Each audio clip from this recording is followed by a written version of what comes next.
Donc, merci de m'accueillir. Je, je vais, donc, en fait, je vais me présenter. Donc, je suis directeur artistique d'un centre d'art contemporain qui se trouve à Mayenne en Mayenne. Alors, grosso modo, vous sortez d'ici et vous allez tout droit et vous faites 800 km et vous y êtes. C'est un bâtiment qui est classé monument historique et qui est spécialisé depuis quelques années sur les questions de design d'objets et d'art graphique. Je vais vous faire une petite introduction au sujet et puis ensuite je vais vous parler de, je crois, plus de 27 artistes. Voilà. Donc en fait, depuis quelques années, nous assistons à une porosité des nomenclatures sagement définie. Le mot design est utilisé à foison tout autant que celui de savoir-faire ou bien des métiers d'art. Les apprentissages du design ont intégré les écoles d'art. On y soude maintenant comme on y coule. Après avoir fait disparaître des ateliers de pratique, ces grandes écoles d'art renforcent à tour de bras les compétences intellectuelles et techniques en recréant ces ateliers disparus ou en jachère. Toutes ces écoles structurantes ont ouvert les vannes. Depuis les premières années 2000, on assiste de nouveau à des rapprochements féconds, aussi bien dans les formes que dans une langue commune. Nous sommes témoins d'une renaissance à bien des égards entre ce que l'on peut encore nommer artiste ou artisan. Au travers d'exemples précis dans l'histoire des arts et aussi sur ce salon Résonance, nous tenterons de voir ensemble et de comprendre comment cette relation entre l'artiste et l'artisan se retisse avec une certaine évidence. De l'or ou de l'art dans les mains, tout autant que dans les esprits. Je vais commencer par vous présenter un artiste qui s'appelle Julien Salot, qui est un garçon qui a 42 ans, artiste français, et qui en fait a vécu énormément en Guyane. Il a beaucoup appris des chamans, et lorsqu'il rentre en fait en métropole, il a une nécessité de recomposer des esprits, comme il l'a appris dans la forêt amazonienne, et du coup en fait il va de fait se mettre à la taxidermie, un des métiers d'art dans cette nomenclature. Et en fait, vous avez ici une pièce qui a été exposée au Petit Palais, qui est une taxidermie complète. Ici, vous avez aussi un assemblage. Alors, ce qui est intéressant pour ce garçon, c'est qu'il a dû en fait se mettre à la taxidermie et puis ensuite se mettre, en tout cas s'intéresser à tout ce métier des plumassiers, pour parler de son travail, en tout cas de ce qu'il avait envie de dire et de montrer, toujours en rapport avec ce qu'il avait acquis dans cette forêt en Guyane, avec son père, les chasses notamment aux papillons avec des petits insectes. Donc ça c'était à Bordeaux. Voilà, vous avez encore quelques exemples de taxidermie. Julien Salot fait partie de ces nombreux artistes contemporains qui en fait franchissent tout simplement les frontières avec des champs de compétences qui se nourrissent en fonction finalement de ce qu'ils ont envie de montrer. Julien Salot n'a jamais exposé dans un salon métier d'art et pourtant, rien qu'avec ces exemples, il le pourrait. Dans les gens aussi qui travaillent de manière très solitaire et qui franchissent finalement cette question entre artisanat, artiste contemporain. Vous avez là Stéphane Vigny. Alors Stéphane Vigny s'est intéressé très très tôt dans son travail. C'est un sculpteur français qui vit et travaille à Paris. Et en fait, Stéphane Vigny s'est intéressé à la rocaille, les rocailleurs. Il a énormément de pièces et du coup, il a dû apprendre aussi ce savoir-faire du 19e siècle. Donc, si vous regardez bien, voilà, je pense que tout le monde a vu les motifs coquins. C'est une œuvre qui existe et aujourd'hui, elle est dans un parc en région parisienne. Elle reprend exactement les mêmes rocailles qu'il y a notamment au but de Chaumont.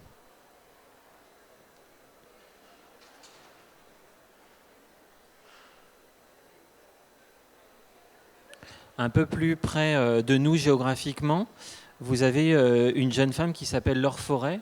Laure Forêt, en fait, pourrait être considérée à juste titre comme exercer un métier des vitraillistes, puisqu'en fait, Laure Forêt a repris ce que Louis Comfort Tiffany, en 1870, avec ses fameuses lampes, si tout le monde voit à peu près.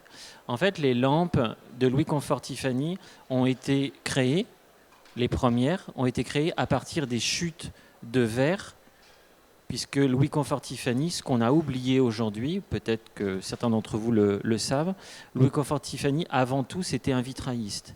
Et en fait, il a trouvé que c'était un peu dommage de laisser les chutes de verre finalement aller au rebut. Et du coup, il a inventé finalement ce qui fait aujourd'hui la renommée de cette grande firme, des lampes. Laure Forêt, en fait, elle reprend cette question du rebut et elle crée, pour le coup, non pas des...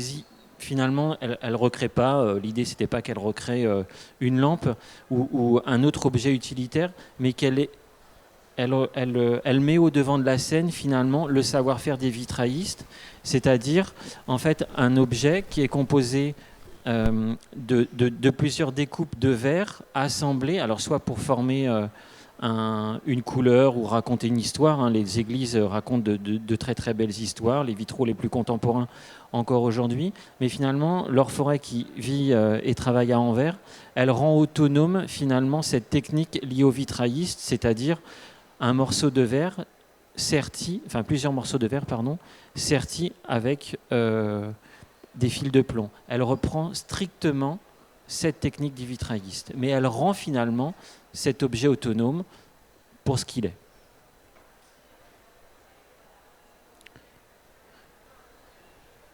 Un autre vitrailliste, mais qui n'est pas que vitrailliste, c'est aussi un Belge, il s'agit de Wim Delvoye. Wim Delvoye, alors c'est un garçon plutôt... on va dire que c'est un des trublions de l'art contemporain. Wim Delvoye, c'est un garçon qui s'est beaucoup fait connaître, notamment en tatouant des cochons, pourquoi pas, en tout cas la peau des cochons. Ici, c'est une installation qui est au Mudam, donc à Luxembourg. En fait, ce que vous avez, ce sont des vitraux qui ont été faits à partir de radios, puisqu'en fait, la radio, comme les vitraux, laisse passer la lumière. Et du coup, il reprend strictement cette évidence visuelle et il a recomposé toute une petite chapelle que vous pouvez retrouver donc au Mudam, Centre d'art contemporain de Luxembourg.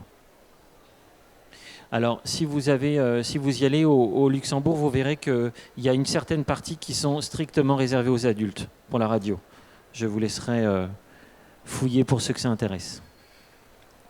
Donc là aussi, hein, Wim Delvoye, c'est un garçon qui a beaucoup œuvré, qui a beaucoup franchi de barrières entre métiers d'art et artistes et pratiques contemporaines, pardon, puisqu'en fait c'est vraiment quelqu'un qui valorise ces questions liées au savoir-faire de la main et aussi de l'esprit, puisque la main est toujours très très proche de l'esprit. Dans les questions qui sont liées au savoir-faire de la main, vous avez un savoir-faire qui s'appelle la briqueterie. Et là, vous avez un garçon qui s'appelle Raphaël Zarka. Raphaël Zarka, en fait, tout d'un coup, alors là, je vous ai parlé de quelques exemples qui travaillent tout seuls, mais en fait, Raphaël Zarka travaille vraiment en compagnonnage.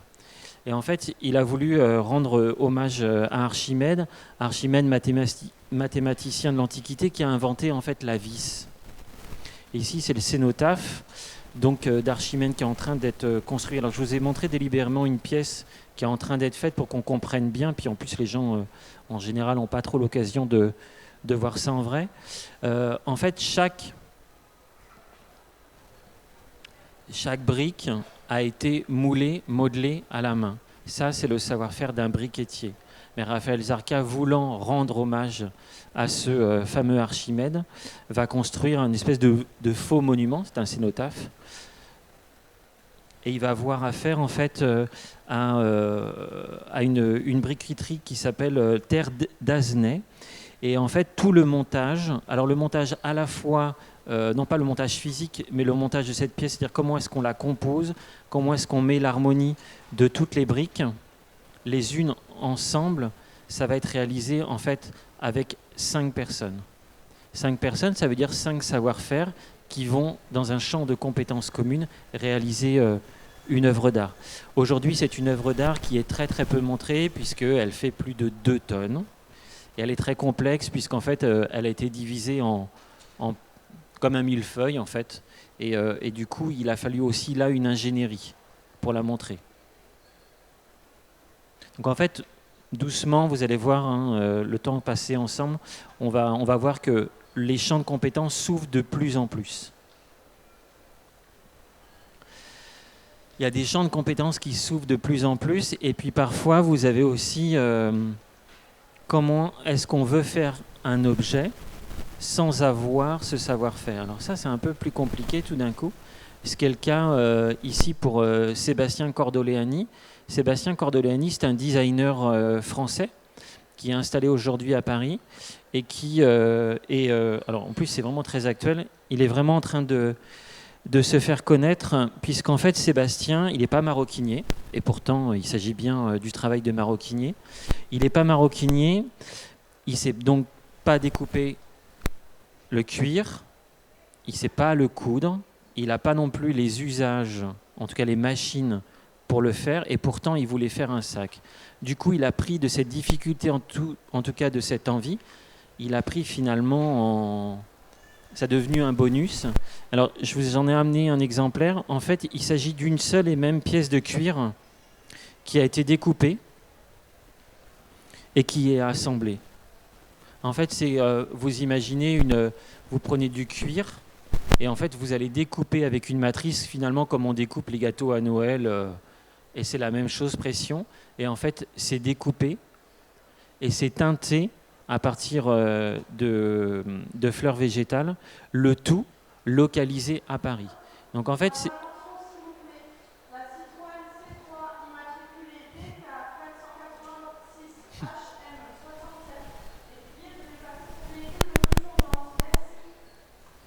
Et donc en fait, Sébastien, là aussi, ce qui est intéressant, c'est que au-delà finalement de sa difficulté à lui de designer, et pourtant il voulait faire alors je vous montre le plus grand, hein, parce qu'il en existe beaucoup plus.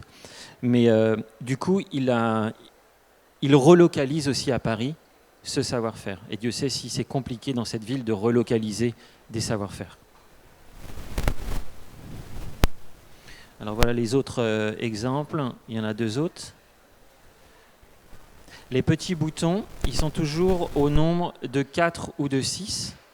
Et alors pour la petite histoire, c'était des petits boutons qui étaient utilisés dans l'aérospatiale, donc des petites pressions, parce qu'en fait, il avait ça dans son atelier. Et du coup, dans ses premiers essais, il va les utiliser. Et aujourd'hui, ça va devenir l'une de ses détails de marque de fabrique. Dans les séries du cuir, vous avez également Sébastien Gouju. Alors, Sébastien Gouju, c'est vraiment l'artiste contemporain, on va dire, le plus complet dans sa représentation qu'on pourrait tous avoir. Sauf que Sébastien Gouju va intégrer la manufacture d'Hermès et il va utiliser un certain nombre de savoir-faire liés à cette entreprise, donc c'est-à-dire les maltiers et puis les guéniers. Tout ce que vous avez ici, donc là c'est une forêt, tout ce que vous avez ici, ça reprend strictement les métiers d'art que je viens de citer. Il va juste finalement changer la forme. Les socles que vous avez là sur ce bananier, on a l'impression que c'est un bananier, en fait c'est vraiment réalisé comme une malle. Et c'est gainé également comme une malle. Vous voyez, on commence les transgressions. Objet unique, évidemment. Il intègre Hermès pendant 1 an, et puis... il en sort ça. Autant vous dire, alors Sébastien, j'ai la chance de le connaître, Sébastien a dit qu'en fait, il a découvert bien sûr des métiers, mais ça c'était le principe, mais c'est surtout ceux qui ont travaillé avec lui, en fait, ont redécouvert leur propre métier. Parce qu'en fait, ça va dans tous les sens, cette histoire. Dans les choses dans lesquelles on peut redécouvrir aussi des métiers et avoir tout d'un coup un vocabulaire, vous avez finalement des personnes qu'on a du mal finalement à mettre dans des catégories. Alors ici, il y en a un qui est très connu dans cette région, qui s'appelle Xavier Noël, qui est également présent sur ce salon. Ce qui est intéressant dans le travail de Xavier Noël, c'est que finalement, il va faire de sa formation tout autre chose, en tout cas, on va dire visuellement. Alors, Xavier Noël a eu la gentillesse de m'en prêter un ici. En fait, vous avez, à partir de sa formation donc d'horreur ornementiste, pour moi c'est assez dur ce mot, je crois que c'est pas... Bon, d'horreur, il est diplômé en tant que d'horreur, et pourtant ce garçon a un vocabulaire à lui tout seul. C'est-à-dire qu'en fait, à partir de son savoir-faire, il va tirer au fur et à mesure des années et il va développer en fait ses propres formes. Et tout d'un coup, on ne sait pas si lui, comme, et il y en a beaucoup d'autres qui vont suivre, on ne sait pas finalement où ils s'en situent. Et c'est peut-être là aussi où la richesse elle est, c'est quand on ne sait pas trop où se situent les gens. Ça c'est à Mayenne, là où je travaille. Alors ce qui est plutôt bien, c'est d'aller aussi voir son stand.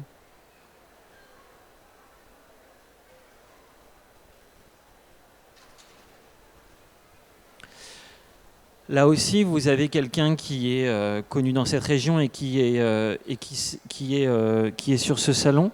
Il s'agit de Charlotte Heurtier. Alors moi, c'est quelqu'un que j'ai complètement découvert le travail. Ce qui est intéressant, c'est dans sa formation, et c'est un peu comme c'est un des points communs qu'elle a avec Xavier, ou que Xavier a avec elle, c'est selon. C'est qu'en fait, je pense que Charlotte, elle aurait été une très très bonne illustratrice jeunesse. Ça paraît assez évident, puisqu'en fait, en discutant un petit peu avec elle hier soir, c'est quelqu'un qui a fait un BTS céramique. Jusque-là, tout va bien, mais elle aurait pu faire des bols. Il y en a ici de très très beaux bols. Elle a fait les arts déco, mais les arts déco, secteur illustration. Et là, en fait, tout d'un coup, on a une formation qui donne finalement des objets qui ne correspondent pas à d'autres. Et c'est là aussi où la richesse elle est. Puisque là, si Xavier, effectivement, on ne sait pas s'il est plutôt dans un secteur art contemporain pur et dur ou d'horreur pur et dur, Charlotte, c'est un peu la même histoire. Elle fait de l'illustration sur céramique. Est-ce que c'est les céramiques qui font l'illustration ? Ce qui est intéressant dans son travail, c'est qu'elle a intégré finalement le motif. Le motif, il est intégré à la forme. Ça paraît rien de dire ça, mais en fait, ça change tout. Ça change tout à notre œil, en fait, quand on est ici et qu'on regarde, en fait. C'est qu'en fait, vous voyez, vous n'avez pas un motif qui est uniquement déployé au fond, qui va se découvrir quand on aura terminé la soupe. Et là, ça commence à devenir très, très intéressant.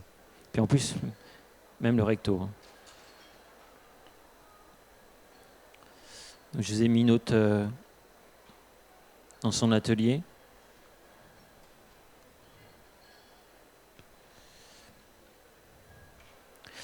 Dans les gens qui développent aussi un vocabulaire, vous avez des gens... Alors, Charlotte a fait des études de BTS céramique notamment. Et ben, vous en avez d'autres. Alors, il s'agit de l'atelier Polyèdre qui vit et travaille à Nantes. Ils sont deux, Baptiste et Vincent.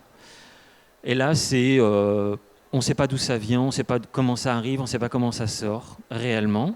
Alors moi, je les connais très bien. J'ai beau discuter avec eux, a priori, ils ne savent pas non plus. C'est qu'en fait, intellectuellement, il y a quelque chose qui sort d'eux-mêmes. Il se trouve que l'atelier Polyèdre, en fait, ni Vincent ni Baptiste n'ont fait d'études de céramique. Et pourtant, c'est des céramistes absolument incroyables.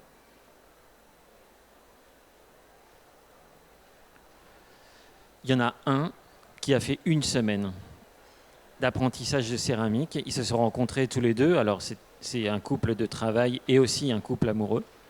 Et en fait, ils ont développé leur propre vocabulaire. C'est-à-dire que si l'atelier Polyèdre était ici, et peut-être dans les années à venir, pourquoi pas, c'est qu'en fait, vous les reconnaissez. C'est-à-dire que c'est une signature, rien qu'en termes d'objets, rien qu'en termes de vocabulaire. Vous ne pouvez pas vous tromper. Finalement, c'est le point commun qu'on a ici, ou qu'on a aussi avec Xavier Noël. C'est que ça ne loupe pas. Et ça, c'est vraiment des ovnis, et c'est encore plus compliqué lorsque, en plus, c'est un couple. Parce que ça veut dire 2 cerveaux et ça veut dire 4 mains. C'est vous dire qu'il faut vraiment que tout le monde soit au même diapason. Et le tour de force est que, comme je vous l'ai indiqué, ni Baptiste ni Vincent ne sont céramistes. Ça veut dire un apprentissage incroyable qui doit être pris par 2 personnes. Une dernière, ça c'est les vases qui les ont rendus très très célèbres. C'est quand même des gens qui travaillent maintenant à l'international.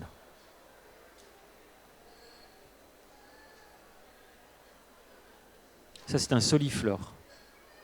Émaillage, moulage, ils gèrent. Dans les choses étonnantes et aussi dans les signatures, vous avez ici le studio First Moore, qui est donc c'est aussi un couple.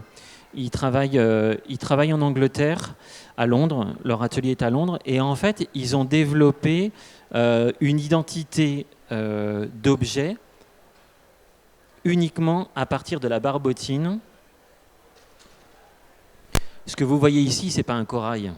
C'est pas un corail qui a été creusé qui sert de coupelle. En fait, ce que vous voyez ici, c'est une éponge standard, achetée dans le commerce. Ils vont découper la forme, ils vont la mettre dans la barbotine. La barbotine, pour ceux qui ne savent pas, c'est donc de l'argile avec énormément d'eau. Donc elle va être imbibée et ensuite ça va passer au four. Et lors de la cuisson, en fait, ce qui va rester finalement, l'éponge va disparaître à l'intérieur même, et en fait, vous n'avez que la barbotine qui va rester. Ce studio-là, alors ils n'ont pas inventé la roue, on est bien d'accord, ils n'ont pas inventé le fil à couper le beurre, mais esthétiquement, dans un champ du design, en fait, ils ont inventé une esthétique. En tout cas, ils ont mis au goût du jour une esthétique qui leur est propre. Et là encore, ils ont un nouveau vocabulaire. Voilà, là vous avez des vases où vous avez un mix des deux. Vous avez à la fois ce qu'on pourrait qualifier de volcanique. Alors moi, j'ai eu la chance de voir leur travail par 2 fois. La première fois, je croyais vraiment que c'était des morceaux de volcan qui étaient taillés, puisqu'en plus, ça a la même rugosité de ça. Et pourtant, vous voyez qu'on a une économie de moyens absolument incroyable. C'est une éponge de l'argile et de la flotte, et un four. Donc c'est rien. Et pourtant, vous avez une esthétique vraiment très très contemporaine, en tout cas propre à eux. Dans les esthétiques propres à eux, vous avez un duo, ça s'appelle l'atelier Baptiste et Jaina. Alors eux, ils se sont rencontrés à Reims. Et en fait, eux, ils vont avoir aussi une esthétique et ils vont partir de quelque chose qu'on ne voit jamais, c'est le moule. Le moule en céramique, on ne le voit absolument jamais. Alors là, vous avez une très très belle photo de leur atelier. Et voilà la pièce. Voilà. Là, vous avez vraiment vous avez une esthétique très très particulière. Tout à l'heure, je vous ai parlé de l'atelier polyèdre. Après, on a vu ces fausses coupelles volcaniques. Donc là, vous avez là aussi un duo qui a développé une esthétique très très particulière, et pourtant, on est dans les métiers traditionnels liés au moulage et liés à la céramique. Il n'y a rien d'autre. Alors vous allez me dire, qu'est-ce que vous allez faire de ça? Ben voilà. Et ils sont dans le champ du design, ils sont dans une très très grosse galerie.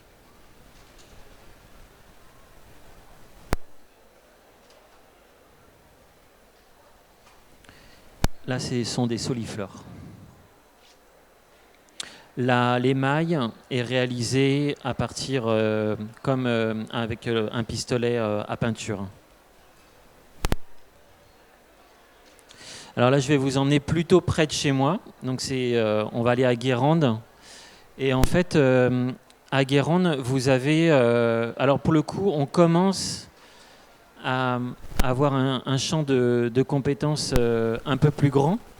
Ici, il s'agit des concasseurs. Les concasseurs qui, en fait, c'est un duo, une entreprise, des marais salants de Guérande, voulait parler des marais salants pour leurs meilleurs clients. Ça, c'est la commande. Designer, ils ont toujours une commande. Et du coup, au lieu de faire un pot à sel, ce qui normalement aurait dû être le cas, en fait, ils vont parler de l'eau, puisqu'en fait, vous le savez aussi bien que moi, même si on habite un petit peu loin ici de la mer, on ne doit le sel que parce qu'il y a de l'eau. Et du coup, en fait, ils vont utiliser finalement un moule, ils vont le chemiser avec la vase des marais salants, qui va donner une empreinte, et ils vont mouler à chaud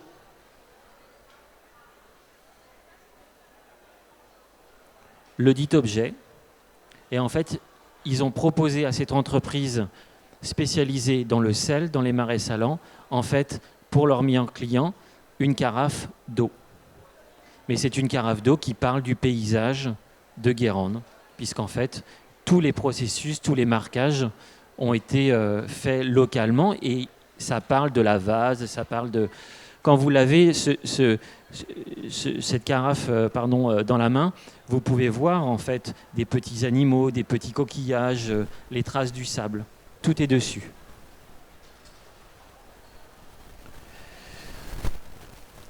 Donc si les concasseurs parlent du paysage, vous avez aussi un autre artiste. Alors aujourd'hui, il est décédé.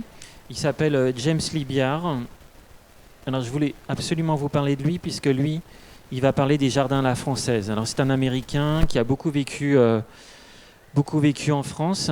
Et en fait, il va au Cirva, donc c'est à Marseille. Le Cirva, c'est en fait comme Meisenthal ici, je crois. En fait, c'est une manufacture dans laquelle vous avez des artistes en résidence qui peuvent produire des pièces. Et du coup, ce qui va beaucoup frapper James Libyard, ce sont ces grandes géométries qu'il y a dans les jardins à la française. Et à l'aide de boules soufflées, il va il va recomposer une espèce pour lui de faux jardin fait d'arabesques tout à fait symétriques comme le sont ces fameux jardins. Mais pour faire ça, James Libyard, lui, n'a pas la compétence finalement de souffleur de verre. Donc il va avoir à faire un atelier de 3 personnes. Mais tout est géré, tout est géré à la fois dans un dialogue permanent entre ceux qui soufflent le verre et James Libyard, qui souhaitait en plus un rouge évidemment très particulier. Voilà. Alors c'est une pièce qui aujourd'hui a été achetée par l'État et qui est conservée au Centre Pompidou à Paris. Dans les histoires de verre, vous avez, je pense, le Français le plus connu au monde. Il s'appelle Jean-Michel Othoniel. Alors, Jean-Michel Othoniel, je vais en parler 2 fois. Mais ce qui était à cœur, c'était aussi de vous montrer comment est-ce que une identité, un vocabulaire de forme naît. Peu le savent. En fait, Jean-Michel Othoniel, en 1999, se trouve en fait à Venise, à la fondation Peggy Guggenheim. Il s'ennuie fermement. Venise, c'est bien joli, mais enfin bon, voilà. Jean-Michel Othoniel, à cette époque-là, c'est un peintre.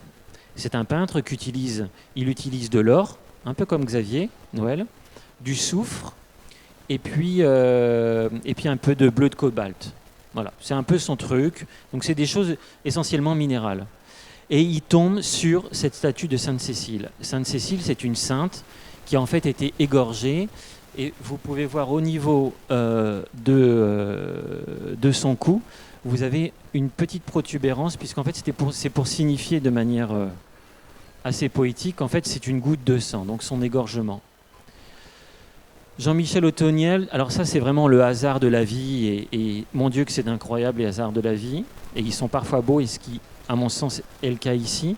En fait Jean-Michel Othoniel au même moment est appelé à Paris, puisqu'en fait au même moment, le 24 juin, a lieu l'Europride donc à Paris, donc une espèce de grande marche des fiertés homosexuelles, et le comité d'organisation tenait à remettre en fait un cadeau le plus possible aux gens qui étaient là.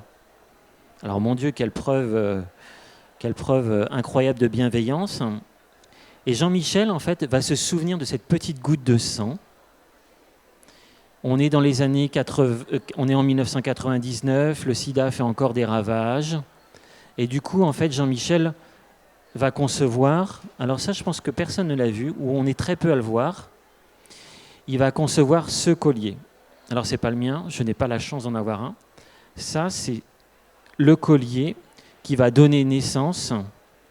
Donc à l'Europride, on va distribuer tous ces colliers-là. Il est rouge, la goutte de sang de Sainte-Cécile. et ce qui aujourd'hui va donner lieu à ces immenses colliers en verre de Murano. Alors pourquoi Murano? Parce qu'il est à Venise, c'est en face, hein, c'est un peu au bout de la rue, et donc ça va commencer tout le travail en fait qu'on connaît de Jean-Michel Othoniel de par le monde. Ça commence uniquement avec une petite balade dans une église à Rome et il voit la goutte de sang de Sainte-Cécile. Et j'y reviendrai tout à l'heure. Voilà. Ça, c'est un de ses premiers colliers. Premier collier au sens où, dans la faisabilité, en fait, c'est un filin. Bon, un très gros filin, hein, puisqu'en fait, chaque boule fait entre 8 et 20 kilos. Soufflé à la bouche, mais pas par Jean-Michel. Et en fait, ici, c'est voilà, une de ses premières pièces, puisqu'en fait, entre chaque boule, il n'y a absolument aucune sécurité de petite matière plastique qui fait que la manipulation... En fait, bon, c'est une photo de mon centre d'art. Moi, j'étais là quand ils ont manipulé. Dites-vous bien qu'en fait, vous avez une ingénierie, pour le coup, ici, qui n'est pas présente. C'est-à-dire qu'à chaque fois que c'est monté, vous avez des problèmes de casse de verre, des micro-casses de verre. C'est un colis qui appartient à l'État, donc il faut faire en sorte de le rendre le mieux possible. Mais je vais vous reparler tout à l'heure d'ingénierie. En termes d'ingénierie, ici, vous avez un collectif encastrable. Alors, il y en a un qui est de la ville de Strasbourg. Les encastrables, en fait, sont allés en Pays de la Loire, là où je travaille, et ils ont travaillé avec Arkham Glass, avec un garçon qui s'appelle Simon Muller. Alors, rien que le patronyme, je sais qu'il est évidemment pas anodin à cette belle région. En fait, Simon Muller, alors c'est pareil, c'est quelqu'un qui est en dehors de toute case, vraiment en dehors de toute nomenclature. Il accueille, en fait, donc c'est un maître verrier, et il accueille, en fait, dans son atelier des artistes, des designers qui souhaitent tirer la question des savoir-faire qui est liée à son métier, c'est-à-dire celui du verre. Et le collectif encastrable, en fait, a été accueilli uniquement pour développer, en fait, des clous en verre. Je pense qu'aucun d'entre vous, ici dans la salle, ne pouvait imaginer qu'on pouvait faire tenir un meuble avec des clous en verre. Et pourtant, c'est le cas. Ça fonctionnait tellement bien que pour la première fois, là c'est le maître verrier qui engage des artistes contemporains sur autre chose, c'est-à-dire un objet design. Ici vous avez en fait un fil de maçonnerie. Vous savez, c'est ces fils bleus avec de la poudre à l'intérieur bleu. On les tire et en fait ça vous fait quelque chose de rectiligne. Et là vous avez un maître verrier qui va engager des artistes contemporains sur la question de l'objet design. En fait, ça commence, vous voyez, en fait, ça commence à se bousculer dans tous les sens. Le champ de compétences des savoir-faire des uns et des autres amène à des nouveaux processus de création. C'est ça la richesse.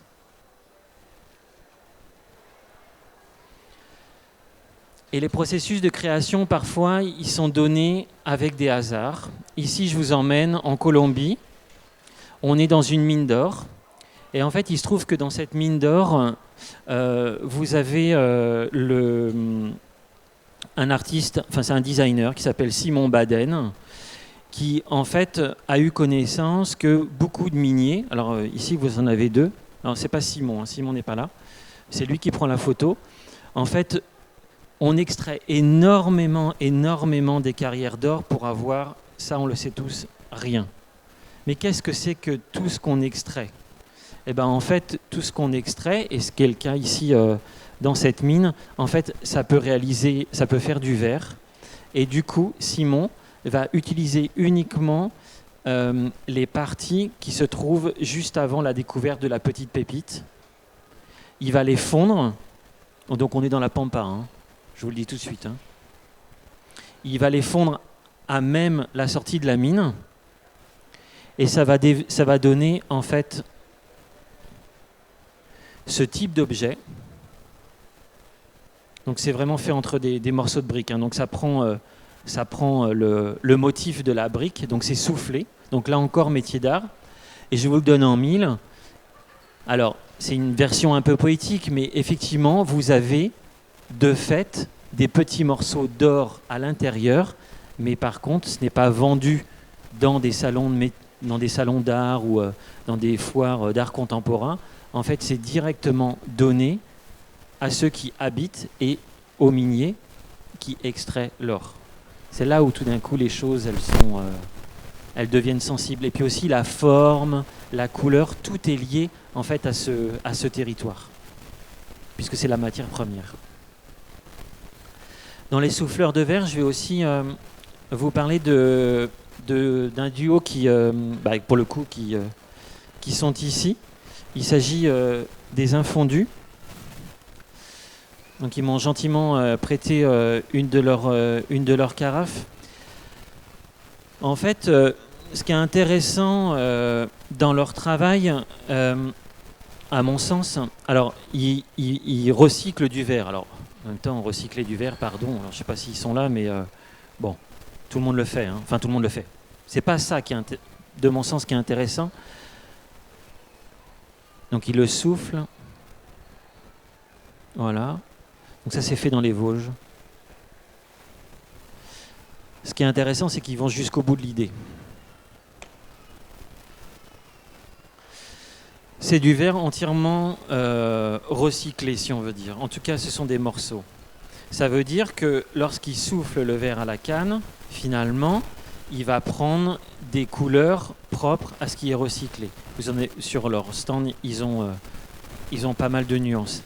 Mais ce que je trouve intéressant, c'est que tout se niche dans les détails.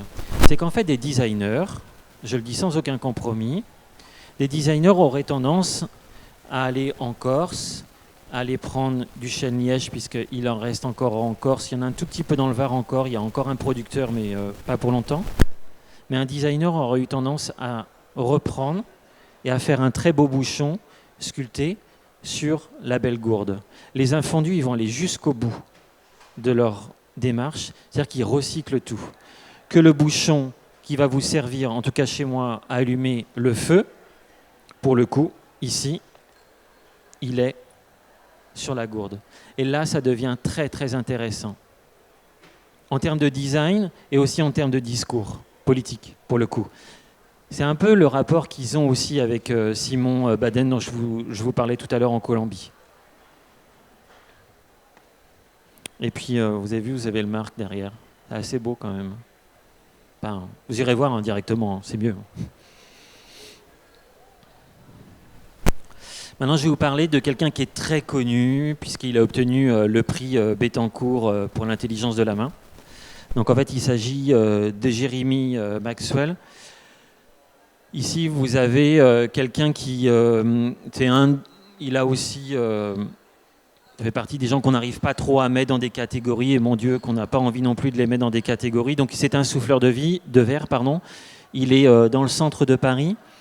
C'est un garçon qui est parti de rien, et qui a développé un vocabulaire du forme absolument incroyable. Donc c'est lui, hein, vous le voyez, il est là.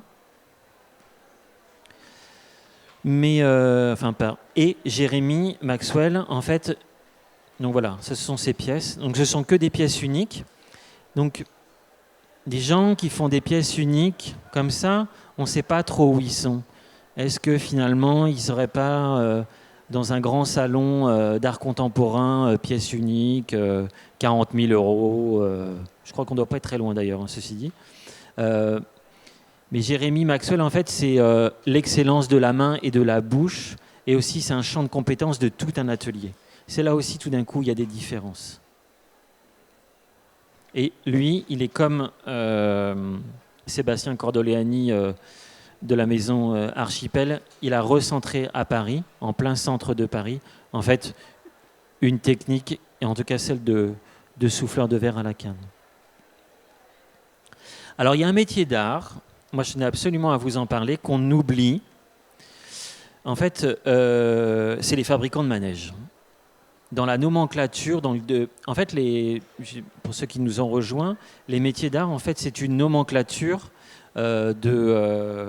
définie par un texte de loi qui recense tout ce qui pourrait être affilié au métier d'art. Et vous avez celui de fabricant de manège.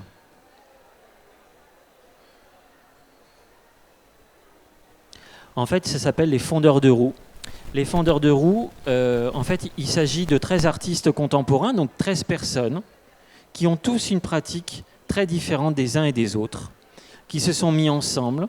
Ils ont acheté un manège de 1900, ils l'ont entièrement désossé, et ils ont réalisé des sculptures, des installations, des lumières. Il y a même, une musique qui a été réalisée par une artiste contemporaine. En fait, c'est un rassemblement d'artistes autour d'un seul et même projet. Ils n'avaient aucune passion les uns avec la question du manège. C'est même pas ça.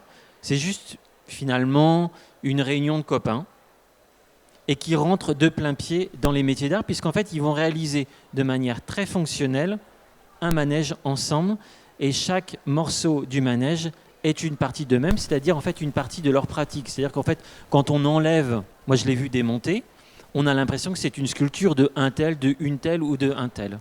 Et en fait, ils ont ce génie. Alors, il n'y a pas très longtemps, ils étaient dans cette région, mais je suis en train d'oublier la ville, pardon. Voilà, si vous entendez parler des fondeurs de roues, parce qu'en plus ils font des tournées, enfin voilà, ils ont cette grande générosité, mais ils sont dans les métiers d'art, rien qu'avec leur démarche et rien qu'avec ça. Alors la nuit, c'est absolument incroyable. Wattwiller, c'est ça. Ils étaient à Wattwiller l'été dernier. Et maintenant, je vais vous emmener à Versailles et je vais vous parler des jardins, puisqu'en fait, dans les métiers d'art, vous avez également les jardiniers du patrimoine. Il se trouve que après la grande tempête de 1999 à Versailles, le jardinier en chef Louis Bénèche souhaitait, en fait, il a profité de la grande tempête. Ça, c'est le travail de Louis Bénèche. Il souhaitait refaire une partie d'un bosquet de Versailles, un peu délaissé, parce qu'en fait, voilà, c'est sur la droite. En gros, c'est au fond, à droite, on n'y va jamais. Vous voyez le truc ? Du coup, il a convoqué des fontainiers, il a convoqué des historiens de l'art, parce qu'on est à Versailles, il a convoqué Jean-Michel Otoniel. En fait, ici, vous avez un des rares cas. C'est un exemple que vous pouvez voir, hein, puisque c'est au fond à droite à Versailles.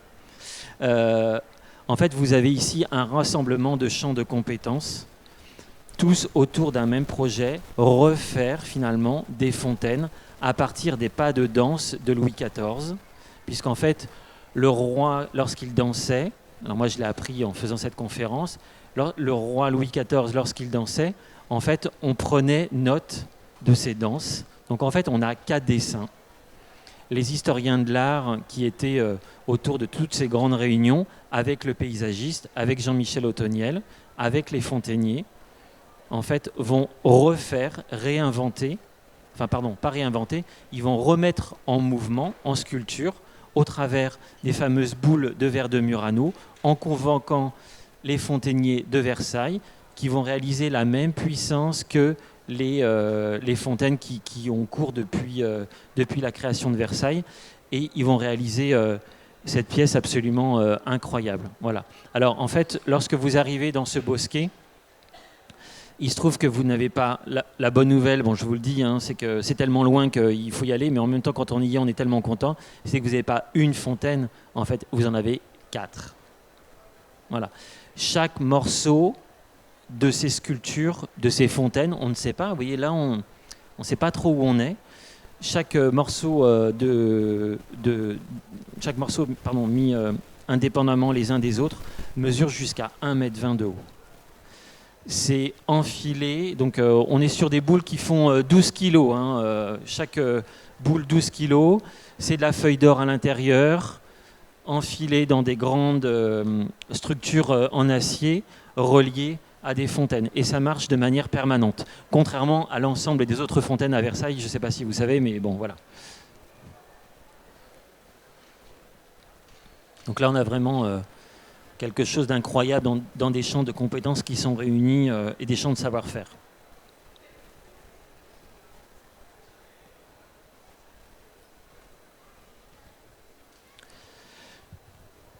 Et là, vous avez quelque chose de très particulier.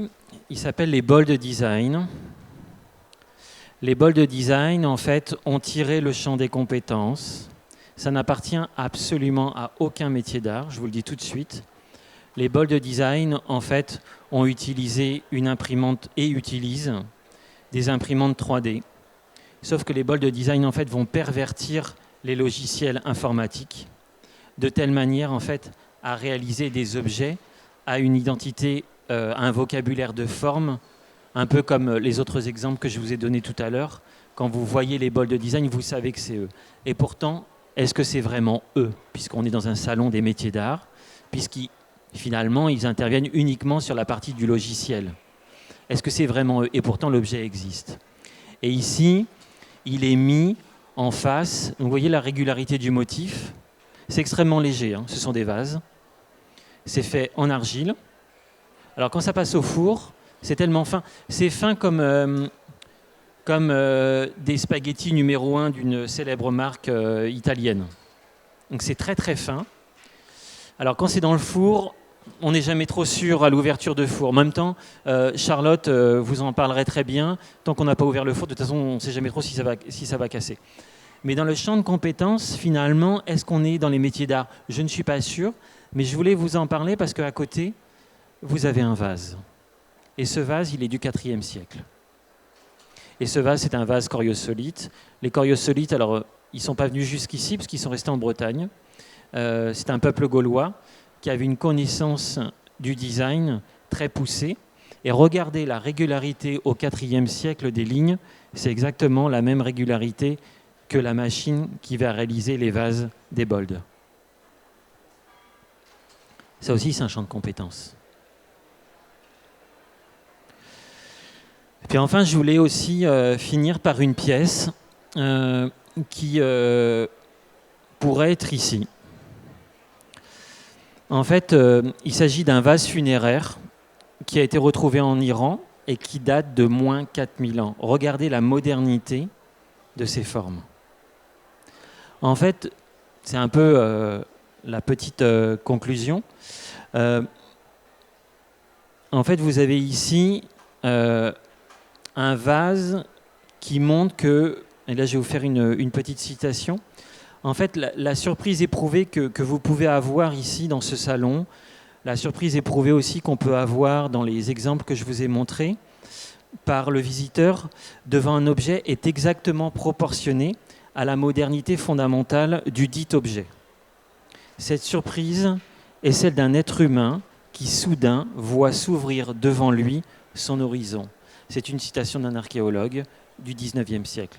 Mais finalement, les choses qu'on éprouve ensemble ici ou dans finalement autre chose est uniquement basée finalement sur ce qu'on vit et sur cette grande surprise, sur cette grande révélation qu'on a à la fois, qu'on a avec des gens qui ont l'esprit, les mains.